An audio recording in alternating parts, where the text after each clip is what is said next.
Out of Order Gun Rights Podcast, Episode 76.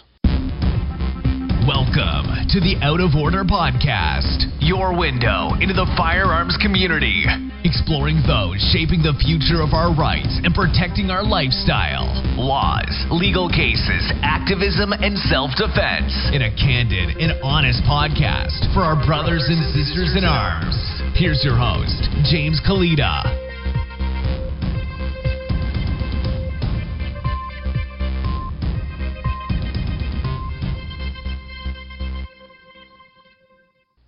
Thanks for tuning in to episode 76 of the Out of Order Gun Rights Podcast. Today's sponsor is Gifts for Gun Nuts, giftsforgunnuts.com, and we're doing a countdown to Christmas. There is 100 days till Christmas, and we're going to have gifts for gun lovers, hunters, shooters every day from now until December 25th. So head over to giftforgunnuts.com. It'll take you to the Out of Order James Kalita website, and you'll see a list of cool gift ideas for the gun owners on your list. Today's guest is Michael Schwartz. He is the Executive Director of San Diego County Gun Owners PAC. And now here's Michael. Michael Schwartz, welcome to the show. Thank you for having me. Oh, my pleasure. So, Michael, you're the Executive Director of the San Diego County Gun Owners PAC. Would you tell us a little about that organization? Absolutely. We are a political organization, and we're focused only on Second Amendment issues and only at the local level here in San Diego County, which means city councils, school board, county board, sheriff. There are 3.5 million people in San Diego County, which if we were our own state, we'd be bigger than about 19 states. So with that many people and with all the problems that we're having with the gun laws in California, we decided that the best way for us to help was to have a permanent Second Amendment infrastructure here in San Diego that focused on strengthening the bench. So what I mean by that is the lawmakers that serve in Sacramento and Washington, D.C., typically they started out their political career somewhere local, like a city council or a water board or a school board, something like that. And we really realized that these local boards and councils, you can move mountains. They influence, there's not only there are a number of local regulations and issues having to do with Second Amendment rights, but they also they influence state and federal law all the time. So that's where we decided to focus, and that was the end of 2015. So just short of 3 years, and we're up to 1,200 members, and we're very, very proud of that. Wow. Yeah, that's excellent. And so I imagine, I've also heard that in California, the county really determines on how easy it is to get your concealed carry license. How are you guys doing out there with that? Yeah, so CCWs, your concealed carry permits in California, there are a number of objective criteria in order for people to qualify, which means, objective, like you either fill out the application or you don't fill out the application. You pass the background check or you don't. You take the class or you don't take the class, and all that's pretty easy. Well, I should say it's pretty similar to the rest of the country, and it's easy to figure out what you have to do to comply. There's one additional criteria that is very subjective that's pretty unique to California, and that is you have to have good cause, and that's the actual term that's in the penal code here in California, and they don't define good cause. The state doesn't define good cause. They issue, all CCWs are issued through a sheriff of the 58 counties or a police chief. A police chief can as well, but most have left it up to the local sheriff. And they leave that definition of good cause up to each sheriff. So if you're in a county and the sheriff likes the idea of CCWs, he has the latitude and authority to issue more of them. If you're in a county where the sheriff is generally against the Second Amendment or against the idea of people being able to protect themselves, then they can ratchet that down pretty significantly. So for San Diego, for decades, our sheriff and the sheriff before him have been very strict. There's been a very high bar as to what counts for good cause. And, 3.5 million people, we had about 1,100 CCWs issued this time last year. 1,100, which is anemic compared to the rest of the country. If we had the same percentage as average across the country, we really should have about 150,000 people with CCWs. So right out of the gate, when we formed San Diego County Gun Owners, that was one thing that we started talking about a lot, because it really says a lot about our organization and what we're designed to do. It's a local issue. It's a county issue. The sheriff's elected right here in the county. He doesn't serve in Sacramento or Washington, D.C. He serves right here. So it's something we could have a direct impact on. And it's something that says a lot about our group. We're not really, a hunting group or a sportsman group. We're really a group of, law-abiding pillars of the community who want to be able to own a gun. Now, for a lot of reasons, sport, hunting, whatever. But I think primarily most of our membership, the idea of gun ownership really has to do with self-defense, protecting yourself. So the CCW issue came really natural, and it was something that we focused on from the get-go. And I'm very, very proud to say that we actually forced significant changes last year, and there have been over 500 additional CCWs issued since last September, when the sheriff changed his policy, which was a direct result of San Diego County Gun Owners. Oh, excellent. And I was thinking you would have had to vote him out, but he just bowed to the pressure, so to speak. That's pretty much what happened. It was everybody said, this is something that could not be done, that you'd have to vote him out. You'd have to get rid of him. He's not going to change his mind. Forget it. But we did a number of things. But first I want to talk about what we did not do. We didn't do a bunch of protests. We didn't do marches. We didn't have picket signs and that sort of thing. We did not do that. What we did do is we focused on his supporters, his donors, organizations that endorsed him. And I'm talking about non-gun organizations. Different political groups, different community groups. We went to other elected officials locally and asked them to weigh in on this. We went in the news and the media and wrote stories and went on the radio and got on the 6 o'clock news to state our case. One of the most effective things that we did was we got one of the cities here in San Diego to pass a resolution that said, hey, we send you almost $20 million a year for law enforcement. You're there, the sheriff is our police department, and we send you almost $20 million. We disagree with your CCW policies, and we ask that you change them. And that, combined with everything else that we were doing, got the sheriff to sit down with us and start negotiating, basically. And his policy, he changed his policy back in, like I said, about a year ago in September. It's not where we want it to be, but it's far better, really, than it's ever been, or at least it's far better than it's been in decades. And keep in mind, this is a sheriff who had been, he was sued by the NRA for like 8 years. They took him to federal court. He won, and then he lost, and then he won.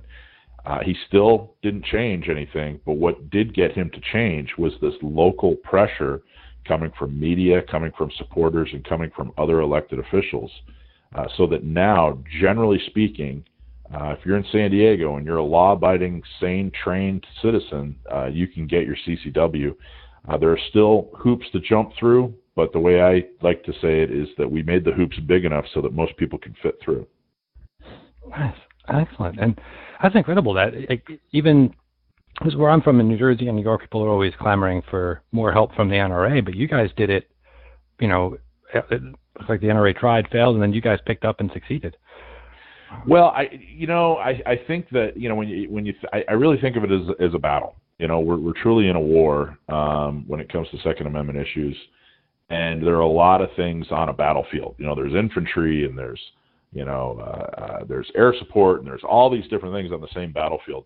So we're all on the same battlefield. We're just playing different positions. And the NRA does as good a job as you can possibly do here in the state of California. They do a fantastic job federally.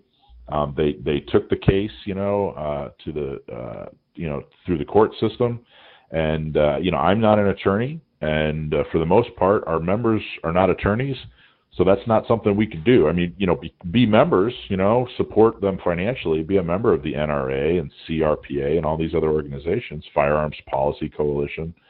But what we could do is, walk down to our local city council meeting and say, hey, city council member who I helped elect, we need your help on this other issue having to do with CCWs. So, and again, we didn't throw a fit and have a big march and a rally. We didn't do that. We worked within the system, and we used political pressure, and we were very successful. And I'm very proud of that. Yeah, you absolutely should be. Wow. And so you mentioned that you got a city in San Diego to send a letter in support of concealed carry. I think the image we have of California is that it's largely anti-gun, but for you to get an entire city to get behind that, it must be more pro-gun than it appears from the other side of the continent. Well, I think that California has a bad reputation on guns, and I think it's well earned. But there are some misconceptions that applies to everybody in California. And you're right. We got an entire city. This is a city of Santee, which is about 60,000 people. 5 city council members voted. All 5 of them voted unanimously to push back against the sheriff on this issue. And really, I mean, we're such a big state that we have more gun owners, more voters that vote on gun issues than the entire population of some other states. So there are a lot of people here in California. There's a lot of industry having to do with the gun industry here in California. There's a very rich Second Amendment history. So that kind of brings the question. All right, well, what's the problem then? Well, the problem is that there are a couple of cities in California, like L.A. and San Francisco, where the population drowns out the kind of the suburban and especially the urban population that tends to cherish and favor gun ownership. So we're constantly having to fight back against these two huge population centers, L.A. and San Francisco. If you could take out L.A. and San Francisco, if you could take them out of the calculus, the rest of the state looks like most other states out there, and as far as the political makeup and that sort of thing. So, San Diego is kind of a purple county, kind of a red and blue county, and Orange County is becoming a purple county as well, which, by the way, we just rolled out last year. We just started Orange County Gun Owners as well, which is a separate organization but has the exact same branding, exact same focus, bylaws, that sort of thing. And we're basically what we're doing is getting involved in the system so that we raise the Second Amendment to where it's more and more people's first political hot button when they go to the polls to vote, and we're supporting candidates that agree with us. And really, I don't know I can't speak for other states, but here in San Diego and Orange County, the Second Amendment is not just a Democrat versus Republican issue. I run into plenty of Democrats that are very pro Second Amendment, and I argue with and push back against many Republican elected officials who are either against your Second Amendment rights or just don't do anything, just have no clue what's going on with Second Amendment rights. So we're a nonpartisan organization, and we look forward to the day when both parties respect and fight for your Second Amendment rights. And a lot of times I've found people say their incumbent politicians are really deep-rooted and hard to unseat. Are you finding that, or? So that's a big part of why we do what we do. So I'll give you a good example. There's a congressman out here that people may have heard of across the country. He's gotten a lot of national press. His name's Diego Issa. And Congressman Issa decided that he's here in San Diego. He's one of the representatives here in San Diego. He decided he wasn't going to run for re-election. And, he barely made that announcement when the local papers and media already had 4 or 5 front runners, for his position. They were already, like the next day, Yeah. And the thing that they had in common, these front runners for higher office, is that they were all elected to some other office, either state or local office. And what that's describing exactly what you're saying. They're already in the system. There are plenty of people in his district that would make a fantastic, a congressman, but none of them hold office or had held office previously, so they weren't even considered. So that's why we want to make sure that every time we look around for someone to run for higher office, it's somebody that's pro-Second Amendment. It's a pro-Second Amendment person who's on the local water board or on the local school board, or somebody that's pro-Second Amendment who started out as a city councilman and now they're a pro-Second Amendment mayor and now they want to run to be a pro-Second Amendment congressman. So I agree with that assessment 100%, but rather than, complain about it, we're going to work with it. We're going to make sure that the Second Amendment candidates are the ones that are, deeply entrenched in their office and can't be unseated. Excellent. And so you mentioned that you're at about 1,300 members now. How can folks help get the word out, help you guys grow? Absolutely. Thank you for asking. We're actually about 1,200 members, and then we have about 100 members up in Orange County. The best thing to do, membership is super easy. It's $10 a month. Let everybody know. You don't have to be a San Diego resident to be a member, but if you go to our website, San Diego County Gunowners.com, San Diego County Gunowners.com, you can join and help the fight, $10 a month. I would say anybody listening to this who is outside of San Diego, or especially outside of California, if you don't want these laws to come knocking at your door in your state, support groups like San Diego County Gun Owners and Orange County Gun Owners who are fighting this stuff right here behind enemy lines before it gets to your state. Florida is generally thought to be a pro-Second Amendment state, and they just voted to not allow people who are 18, 19, and 20 years old to buy a firearm of any kind. The governor of Montana just came out and said that he'd consider an assault weapon ban. Oregon and Washington, Nevada, it's getting bad. And if you want to stop it, support California gun organizations like San Diego County Gun Owners.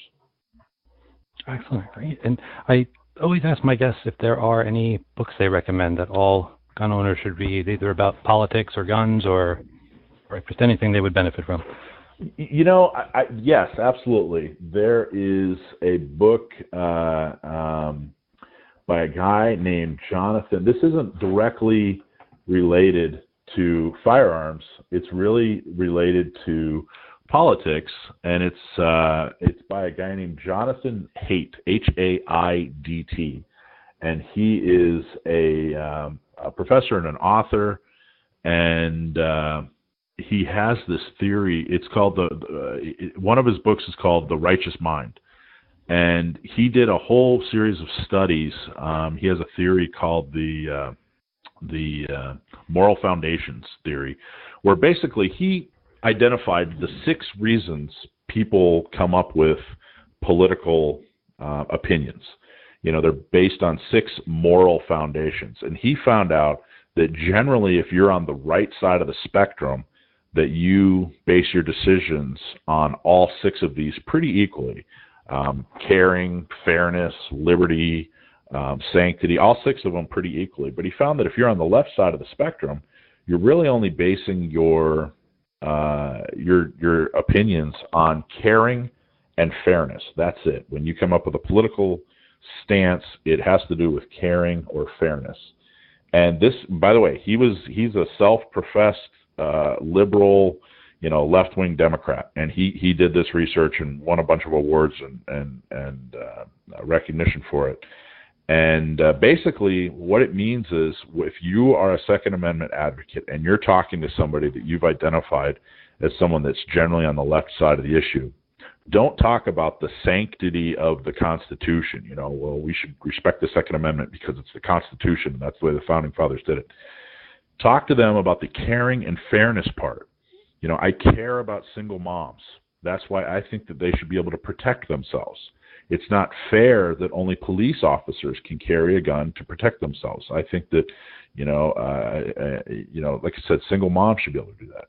And you'll find that rather than explaining to them what convinced you about the Second Amendment, suddenly you're explaining to them what will convince them about the Second Amendment and why it's important. So I think that anybody that's doing any kind of Second Amendment advocacy should check out Jonathan Haidt's work and base their debate on that. Right, well, I will make sure I put links to that book on the show notes page and links to the website. Any other links we should put up there? I guess Orange County gun owners too, we'll throw up there. Yeah, that would be a huge help. I very much appreciate it. All right, great. And any parting words for our listeners? No, just keep fighting and know that advocacy does work, and it's a lifelong endeavor. Great. Well, I thank you very much for being on the show, and look forward to talking to you again soon. Awesome. Thank you. Thanks again for tuning in to episode 76 of the Out of Order Gun Rights Podcast. Show notes page for this episode is outoforderjameskalita /76. Thanks for listening. We'll see you next time.